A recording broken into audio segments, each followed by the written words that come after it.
Desperta a igreja invisível, fiéis quebrantados que o mal espalhou. Que venham com choro e com pranto, que venham cantando, o dia chegou. Despertem de todas as tribos, desperta meu povo, acorda Israel.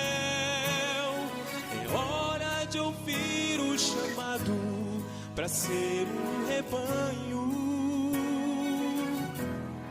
de um só pastor.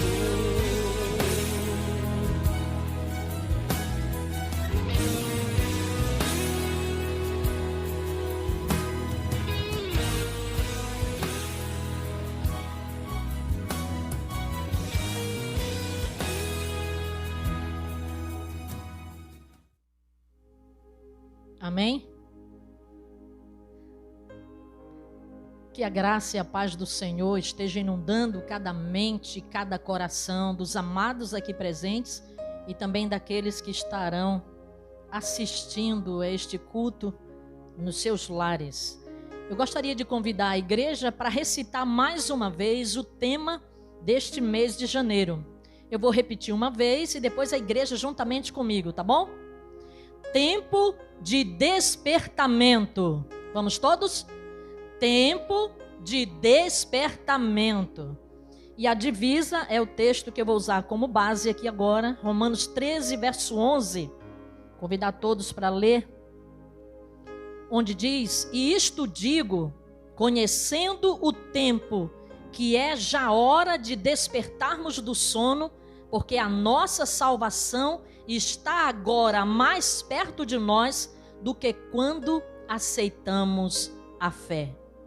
Oremos mais uma vez. Senhor Jesus, nós nos rendemos diante da Tua presença, nos colocamos, Pai, diante do Teu trono da graça, para que o Senhor nos encha do Teu poder, da Tua unção, e que, ó Deus, o Senhor me use para pregar a Tua palavra nesta noite, para alcançar os corações, as mentes daqueles que estão sedentos de Ti, meu Pai. A Tua igreja aqui presente e o Teu povo, ó Deus, que está neste momento assistindo esse culto, ó Pai, de seus lares. Que o Senhor os abençoe grandemente, que este mês seja verdadeiramente um mês de despertamento para cada vida, para cada família e para a Tua igreja. Fala conosco, Pai, é o que nós te pedimos e desde já te agradecemos, em nome do Senhor Jesus, aquele que vive e reina para sempre. Amém. Meus amados, podemos dizer, Ebenezer, até aqui nos ajudou o Senhor. Nós estamos iniciando mais um ano, pela misericórdia e graça do Senhor Jesus. Nós experimentamos o cuidado de Deus durante todo o ano de 2020 e necessitamos estar firmes na presença do Senhor para vencermos os desafios e as lutas que teremos neste ano de 2021. E nós temos visto que ao longo do ano passado, Deus tem falado à sua igreja, Deus tem revelado a sua vontade a cada um de nós.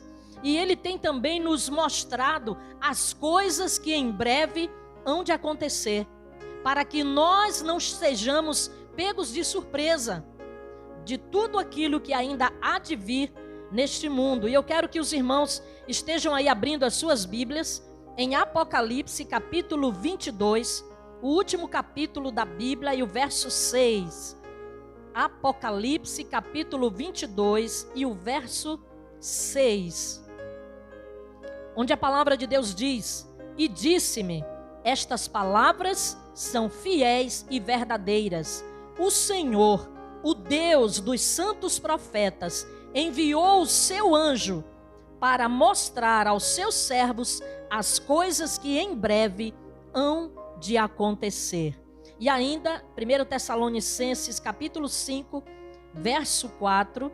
1 Tessalonicenses capítulo 5, verso 4, a palavra de Deus diz: mas vós, irmãos, já não estáis em trevas, para que aquele dia vos surpreenda como um ladrão. Então, esses dois textos, meus irmãos, vocês podem notar que Deus está nos mostrando as coisas que em breve hão de acontecer. Deus está chamando a nossa atenção para aquilo que vai acontecer. E no texto que foi lido de Romanos 13, o apóstolo Paulo, que estava falando à igreja, aos irmãos, aos romanos, ele fala sobre vários assuntos e dentre esses assuntos ele aborda também a respeito da vigilância. E nessa noite, pela graça de Deus, eu quero chamar a sua atenção para 2 lições nesse texto aqui. A primeira lição, como os irmãos podem permanecer com as suas Bíblias abertas, é que Paulo diz: e isto digo, conhecendo o tempo. Nós podemos aprender aqui que devemos conhecer o tempo. Em Mateus 16, verso 2 e 3, o Senhor Jesus disse que nós conhecemos o aspecto do céu. Sabemos quando vai chover, quando o céu está nublado, quando haverá tempestade. Nós sabemos quando o verão vai chegar, porque as folhas, as árvores começam a brotar folhas, e a gente sabe que está próximo o verão. E Jesus então disse: vocês sabem discernir as estações e os tempos e não sabem conhecer ou identificar os sinais dos tempos? Então o Senhor está chamando a sua e a minha atenção para que conheçamos os sinais dos tempos. E em que tempo nós estamos vivendo? Que tempo é esse em que nós vivemos hoje? Você já parou para pensar? Você já juntou as peças do quebra-cabeça? Porque a palavra de Deus diz que quem trabalha tem que saber os tempos. Eu estava comentando com a minha mãe, dizendo para ela: mãe, quem trabalha na agricultura sabe a época certa de plantar e de colher determinadas culturas, Tipo, sabe quando vai, o tempo que vai precisar plantar o milho, quando vai colher o feijão, ou a soja, ou o arroz. Então, quem trabalha na agricultura já tem esse conhecimento. Na vida espiritual, meus amados, é semelhante. Nós precisamos discernir os sinais dos tempos, as profecias que já se cumpriram, as profecias que estão se cumprindo agora, e precisamos conhecer também as profecias que ainda irão se cumprir, para que estejamos atentos, vigilantes e não sermos pegos de surpresa, como disse a palavra de Deus. Abra a palavra de Deus aí em Lucas capítulo 21. Eu gostaria que os irmãos acompanhassem, deixe aberto esse texto. Lucas capítulo 21, a partir do verso 29, o Senhor Jesus descreve alguns sinais que precederão a sua vinda. Os discípulos perguntaram para ele: mestre, dize-nos quando serão estas coisas, que sinais haverá da tua vinda? Então o Senhor Jesus, no versículo 29 até o 31, ele começa a discorrer. E eu só vou citar alguns aqui para a gente relembrar. Primeiro, no versículo 29, ele já manda para a gente olhar para a figueira e para todas as árvores. No versículo 30, é aquilo que eu acabei de dizer: quando já começam a brotar, vós sabei por vós mesmo que está perto o verão. No capítulo 21, verso 11, ele diz: e haverá em vários lugares grandes terremotos e fomes e coisas espantosas e grandes sinais nos céus. Lucas 21, versículo 11, esse último que eu li agora. Então ele começa dizendo: olha, haverá guerras e rumores de guerras, e haverá nação contra nação, reino contra reino, mas tudo isso é o princípio das dores, ainda não é o fim. Meus amados, não sei se os irmãos estão acompanhando as notícias, apesar de ultimamente só se falar muito da Covid, de corona, mas a gente tem acompanhado os jornais e tem visto que isso é uma realidade. Desde o início dos tempos que existem guerras, mas elas têm se intensificado. Existe a guerra, tipo a Primeira Guerra Mundial, a Segunda Guerra Mundial. Nós já vimos que lá no Oriente Médio já teve muita guerra entre os países, a Síria, Israel, Cisjordânia, aqueles lá para o Oriente Médio sempre estão em guerra. Existe também chamada Guerra Fria. Tem a guerra tecnológica agora. Tem aquela guerra que é feita, que é tipo assim, por debaixo do pano, quando as pessoas estão tramando, fazendo ogivas e bombas nucleares escondidos. Tudo isso se preparando para uma guerra. E Jesus disse que haveriam guerras e rumores de guerra, mas ainda não era o fim. A palavra de Deus também fala de fome, um outro sinal que precederá a volta de Jesus. E eu estava fazendo uma pesquisa e diz que 7 milhões de pessoas passam fome no mundo inteiro. E a ONU relatou que 24 mil pessoas morrem por dia em todo o mundo de fome. Aí você pergunta, será que não tem alimento suficiente para essas pessoas? Pasmem vocês, mas não é por falta de alimentos. O problema está na má distribuição dos alimentos e no desperdício. Tem uma revista chamada Oxfam, organização, e também a Unicef, eles relataram que a comida que é jogada no lixo poderia alimentar 820 milhões de pessoas no mundo. A comida que é desperdiçada, é jogada fora em todo o mundo, ela poderia alimentar 820 milhões de pessoas. Então não é falta de comida que as pessoas estão morrendo de fome. É pela má administração, é a maldade do homem, dos homens de um modo geral. É por não distribuir aquilo que é devido. Então, enquanto uns têm muitos, outros não têm nada para comer. Muitas pessoas vão dormir sem terem o que comer durante aquele dia ou aquela noite. Então, isso é triste. E a gente pode trazer para nós, valorizar aquilo que Deus tem nos dado. Agradecer ao Senhor, porque você tem o café da manhã, você tem o seu almoço, você tem a sua janta. Louve a Deus por essa bênção. Porque muitos, a gente pode dizer milhões de pessoas passam fome todos os dias no mundo inteiro. E essa é a fome em extremo. Dessa forma, ela é um sinal da volta de Jesus. Também tem a pestilência que o Senhor cita aqui. Fomes, peste, Grandes epidemias sempre marcaram a história da humanidade. Mas ela vem sendo cada vez mais intensificada, potencializada. Eu quero só citar aqui que já houve a peste negra que assolou a humanidade. Já houve a gripe espanhola, a AIDS nos anos 80, a gripe suína em 2009 e no ano passado chegou o coronavírus, que tem dizimado milhões de pessoas. Muitas pessoas têm morrido. E esse vírus fez com que todo o mundo ficasse refém dele. Afetou a economia, afetou a saúde pública, afetou o cenário do mundo. E a gente não sabe quando isso vai terminar.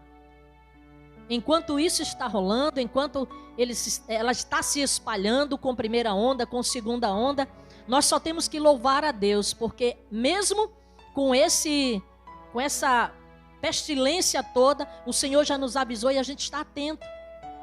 É para se cumprir a palavra. E precisamos estar louvando a Deus, porque o Senhor tem nos guardado, porque o Senhor tem nos livrado. O Senhor tem guardado o seu povo. Mas temos também como sinal dos últimos tempos a extrema corrupção. 2 Timóteo capítulo 3, de 1 a 5, o apóstolo Paulo diz que nos últimos dias sobreviriam tempos difíceis, trabalhosos. Os homens seriam amantes de si mesmos, seriam ingratos, profanos, blasfemadores, irreconciliáveis, desobedientes a pais e mães, sem afeto natural. Então ele dá uma lista, ele mostra um retrato da humanidade, desde a época de Paulo, e serviu como profético, porque em nossos dias também está assim. Infelizmente, a corrupção está extrema. A condição moral dos homens, dos seres humanos, está terrível. Temos visto aí leis sendo aprovadas que vão de encontro, ou vão contrariando os princípios de Deus. Tudo isso porque estamos no tempo do fim. E por fim, aqui temos ainda escarnecedores. 2 Pedro 3,3, Pedro disse: meus irmãos, saibam isto. Nos últimos dias virão escarnecedores andando segundo suas próprias concupiscências. Meus amados, nós vimos no carnaval agora de 2020 né? O carnaval de 2020 aqui no Brasil foi palco dos escarnecedores.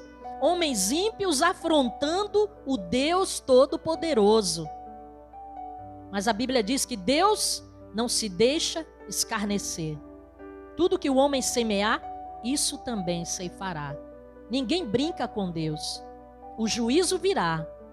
Deus vai cobrar daqueles que têm profanado, que têm afrontado, que têm escarnecido o seu nome ou os seus princípios. E finalmente aqui um último sinal que eu trouxe para compartilhar com os irmãos é a apostasia. 1 Timóteo 4:1, Paulo escrevendo disse: mas o Espírito expressamente diz que nos últimos tempos apostatarão alguns da fé, dando ouvidos a espíritos enganadores e a doutrinas de demônios. Em Mateus, no capítulo 24, verso 12, ele disse: e por se multiplicar a iniquidade, o amor de muitos se esfriará. Então, há um crescente número de pessoas que estão abandonando a fé, estão deixando Deus de lado. E, infelizmente, irmãos, estão se desviando da verdade. Essa semana, conversando com um pastor que esteve lá em casa, ele disse: minha irmã, eu estou preocupado. São muitas pessoas, são muitos cristãos que estão se desviando da fé. Muita gente está abandonando. Motivos são vários, né, que eles encontram a concupiscência do mundo, olhando para os prazeres do mundo, para os cuidados dessa vida. Mas isso já estava escrito na palavra: por se multiplicar a iniquidade, muitos esfriariam na fé. E como disse Paulo aqui, no final dos tempos, alguns apostatarão da fé, dando ouvidos a espíritos enganadores. Então, meus amados, todos esses sinais mostram que o fim está próximo. E outro detalhe: o cenário está sendo montado para a manifestação do anticristo, o homem do pecado que a Bíblia fala. Então, todo esse cenário já está pronto para que ele se manifeste. Só há um que até agora o detém antes que seja tirado, que é o Espírito Santo. Vai tirar juntamente com a igreja. E depois que a igreja for arrebatada, o inimigo vai se manifestar. Então nós queremos agradecer a Deus também por isso, porque o Senhor já nos avisou dessas coisas. O Senhor já falou para você e para mim através da sua palavra, para que a gente fique atento, despertos, vigilantes dessas coisas que estão acontecendo e daqueles que ainda vão acontecer. Mas a segunda lição que a gente aprende aqui, no versículo 13, é hora de despertar do sono. Não foi isso que Paulo falou? Isto digo, conhecendo o tempo, que já é hora de despertarmos do sono. Por quê? Porque a nossa salvação está agora mais perto de nós do que quando aceitamos a fé. Você sabe que muitos estão dormindo espiritualmente? A palavra despertar significa sair do estado de inatividade, de dormência, de prostração, de sonolência espiritual. A gente sabe que o sono físico é uma bênção, né? Você poder dormir, renovar suas forças, descansar o seu corpo físico, traz uma qualidade de vida quem dorme pelo menos 8 horas por dia. Mas o sono espiritual, pelo contrário, ele é muito perigoso.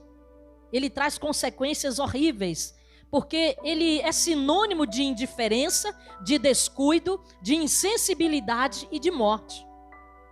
O sono espiritual, ele faz com que o ser humano se descuide das coisas espirituais. As pessoas ouvem o evangelho e dizem: eu vou deixar para depois, agora não. Ou então aquele cristão que está ali cultuando ao Senhor, mas que se descuida da sua vida com Deus.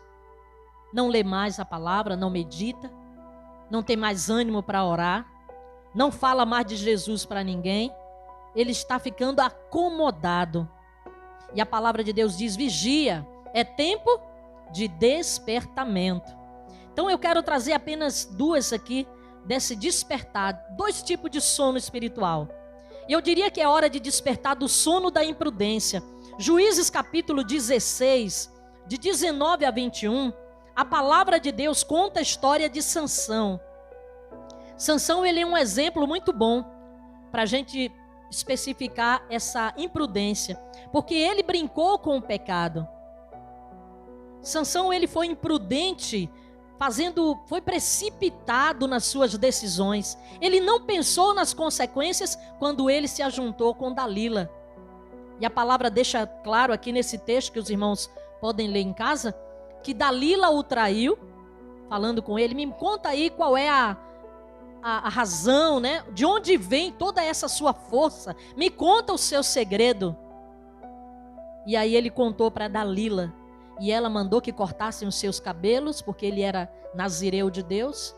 E aí ela amarrou ele, mandou que amarrasse. Depois despertou Sansão e disse: Sansão, os filisteus vêm contra ti. E ele acordou assim do sono da imprudência, como quem diz assim: eu vou me levantar mais uma vez e vou sair ileso, como das outras vezes aconteceu. Mas a Bíblia diz que Sansão foi escravizado pelos filisteus. Ele teve os olhos vazados e se tornou um escárnio, uma diversão, um palhaço para os filisteus. E a Bíblia ainda diz no versículo 20 que Sansão estava tão insensível na sua dormência espiritual que ele nem percebeu que o Espírito do Senhor já havia se retirado dele. Meus irmãos, isso é muito triste. Uma pessoa que foi usada poderosamente por Deus como Sansão, não ter noção, nem perceber que o Espírito de Deus havia saído, havia se retirado dele. Porque eu não sei se os irmãos estão lembrados, mas o Espírito Santo no Velho Testamento, ele era dado por medida. Ele habitava em um servo do Senhor para fazer cumprir um determinado propósito de Deus, e depois ele era retirado. Agora no tempo da graça não. Quando você entrega a sua vida a Jesus, você é selado com o Espírito Santo da promessa. O Espírito Santo vem habitar em nós e ele fica para sempre, como o Senhor Jesus disse. Glória a Deus por isso. Mas Sansão aqui, ele não pensou nos seus atos e ele foi imprudente e pagou caro. Foi traído, foi escravizado e depois ele morreu daquela forma que os irmãos viram. E a gente aprende aqui, meus amados, não devemos brincar com o pecado. As consequências do pecado são terríveis, são desastrosas. É preciso estarmos sempre vigilantes e despertarmos deste sono da imprudência. Mas o segundo tipo de sono que eu quero compartilhar com vocês é o sono da indiferença. Jonas capítulo 1, de 1 a 6. Esse eu quero que você abra aí a palavra de Deus. No livro do profeta Jonas, capítulo 1, versos de 1 a 6. Deixa a sua Bíblia aberta aí. Eu quero que você verifique na palavra de Deus. Creio que os irmãos já estudaram, já leram esse livro. Mas esse texto mostra que Jonas recebeu de Deus uma missão. E Deus disse: Jonas, vai à grande cidade de Nínive e clama contra ela, porque a sua malícia subiu até mim. Então ele recebeu de Deus uma missão para pregar o evangelho de Deus na cidade de Nínive, uma mensagem de arrependimento. E Jonas foi, não é isso? Foi assim? Jonas obedeceu? Infelizmente não. A Bíblia diz no versículo 3, Jonas se levantou para fugir de diante da face do Senhor para Tarsis. É muito comum a gente ver um crente falar de Jonas, né? Dizer, mas rapaz, profeta, recebeu de Deus uma ordem, vai Jonas, prega ali naquela cidade, fala para eles, olha, se vocês não se arrependerem, até 40 dias e Nínive será destruída. Porque Jonas desobedeceu. Mas se você pesquisar, se você olhar para dentro de você mesmo, você vai ver que nós, muitas vezes, agimos como Jonas. O texto deixa claro que Jonas não se importou com as almas de mais de 120 mil pessoas que haviam ali na cidade de Nínive. Ele não se importou se aquelas pessoas iriam perecer com o juízo de Deus. Mas infelizmente, amados, não é justamente isso que nós temos feito também? Será que não é isso que nós temos feito? Negligenciado a pregação do evangelho, enquanto muitas pessoas perecem sem a salvação? Será que nós não estamos também dormindo o sono da indiferença, enquanto as pessoas que estão à nossa volta estão sofrendo? Aí você pode perguntar, mas como, Maria José? Irmãos, durante o ano passado a gente pôde ver de perto o sofrimento e o terror, né, a tribulação de muitas pessoas. Vimos muitos pais com filhos, eu diria que acorrentados, né, pelos vícios. Pessoas que estavam aprisionadas pela depressão. Pessoas que estavam em conflitos nos seus casamentos em crise, poderíamos dizer assim. E pessoas que estavam enfermas sem esperança. As pessoas não tinham esperança. Muita gente morrendo e indo para longe de Deus, porque não estavam salvas ainda.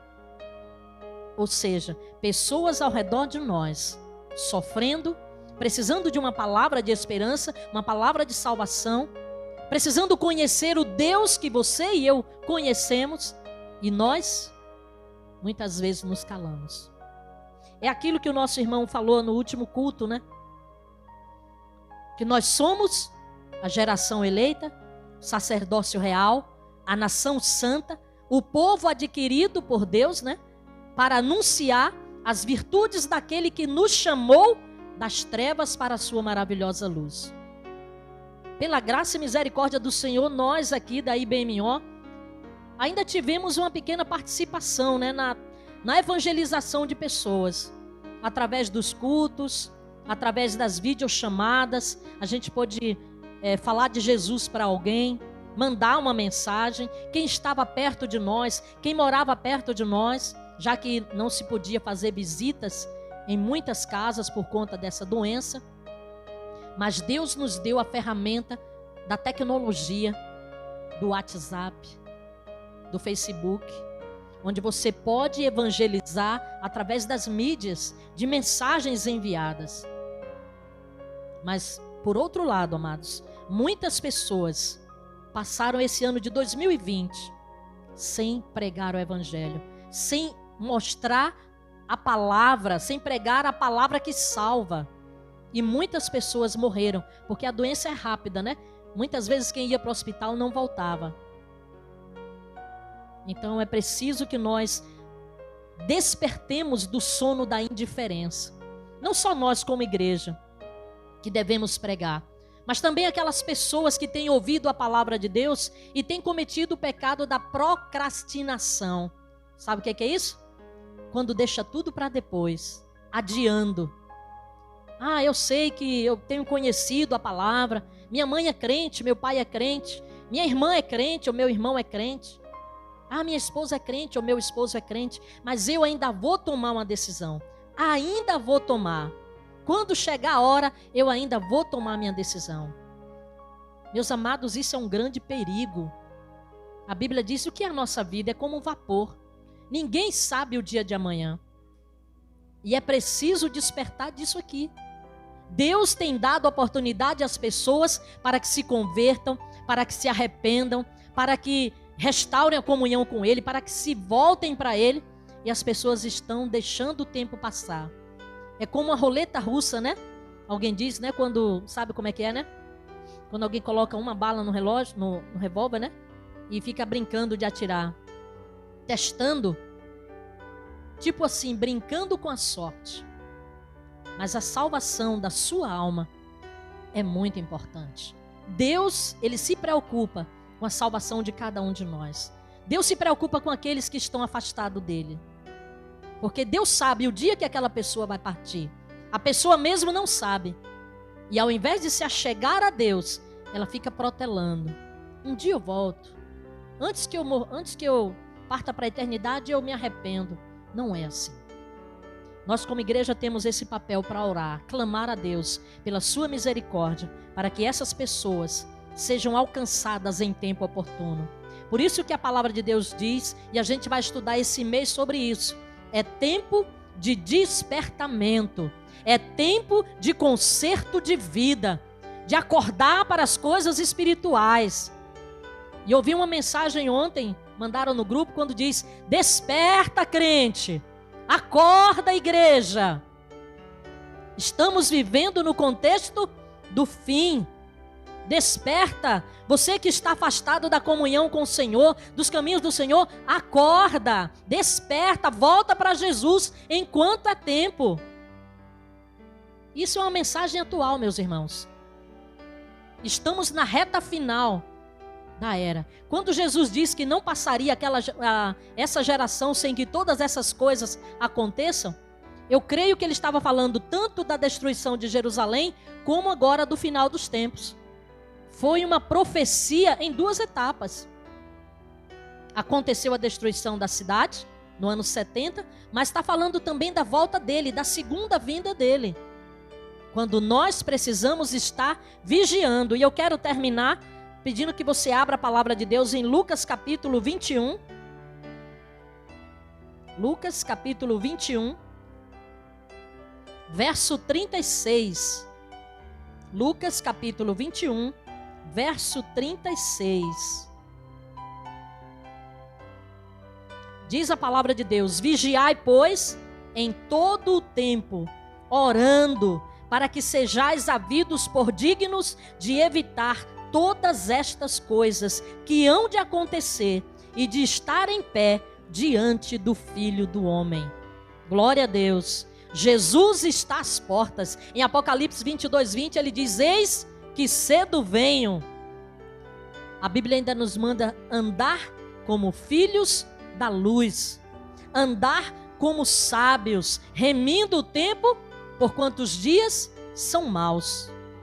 Então, meu querido, você que está aqui nessa noite e você que nos assiste, decida mudar de vida a partir de hoje. Decida começar um 2021 diferente.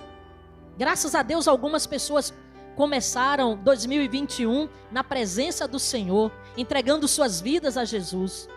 Mas ainda existe aqueles que precisam começar esse ano também assim, diferente, tomando uma atitude, entregando sua vida a Jesus. Ou aqueles que estão afastados, se reconciliando com Deus, renovando a sua aliança com Deus.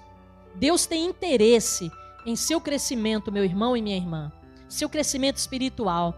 Deus tem interesse em abençoar a sua vida e a sua família. Então, em nome de Jesus, tome uma atitude nessa noite. Faça um propósito diante de Deus. É tempo de despertamento. É tempo de ser um crente mais firme, um crente mais fiel ao Senhor, um crente mais atuante.